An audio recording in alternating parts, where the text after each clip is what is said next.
Kanto Pips! Ito ang Sabaw Moments with Me. At ngayon, i-chika natin ang OA at nonchalant peoples ng Pilipinas. Pero teka, ano nga bang OA at nonchalant? Yung OA ay pinagsamang two English words na overacting. Para yan sa mga taong to the max ang reaksyon. Like, imbis na, wow! Sa kanila, wow! Yung tipong makikita mo yung mga exclamation points sa kanilang sinasabi. Matagal na yatong musbong yung OA na word.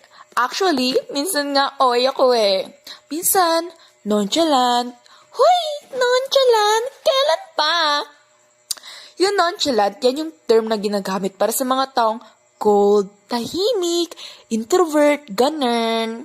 Yung parang imbis na, wow! Sa kanila, wow. Ganon. May parang ganon. Hindi naman sad, pero parang serious tone, straight to the point.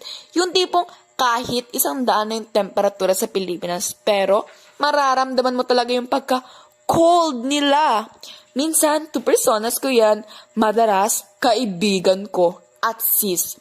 Grabe, nakakabaliw kung may oy at nonchalant kang kaibigan. No joke. Tawagin natin sa oy na si Alex, tapos si nonchalant naman ay si Ismael at sis. Lakas makahawa ni Alex ang energy day. Pag maglalakad yan kami pauwi.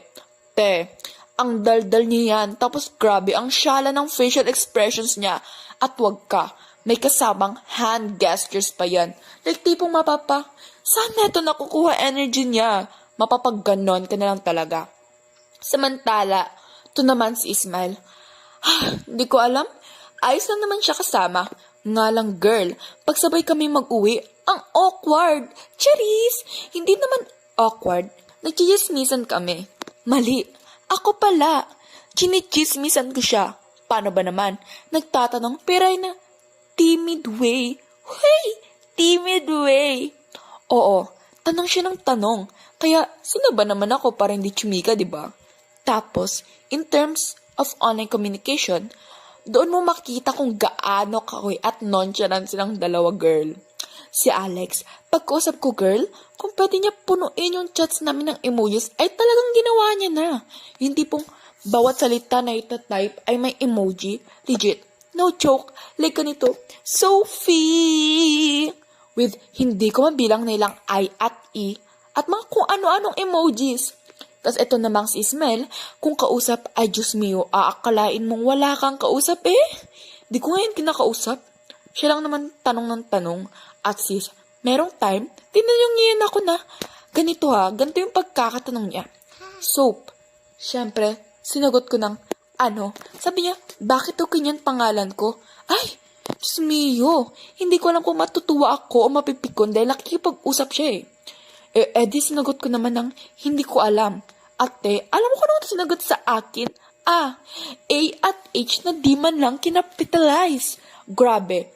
At sis, sinasabi ko sa'yo, ginawa niya ng 6 na buwan at puro walang kwentang tanong. Nonchalant ba tong taong to? Well, oo, nonchalant.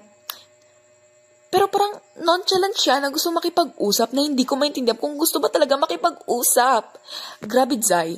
Nakaka-stress magkaroon ng nonchalant at OA na kaibigan dahil kay OA, kailangan mo masabayan or di kaya di mo na talaga masasabayan energies nila. Samantalang, to naman si nonchalant, ay Diyos ko, hirap makipag-communicate dahil mas maikli pa sa tuldok ang mga sinasabi. Minsan tangot at iling na lang nga eh.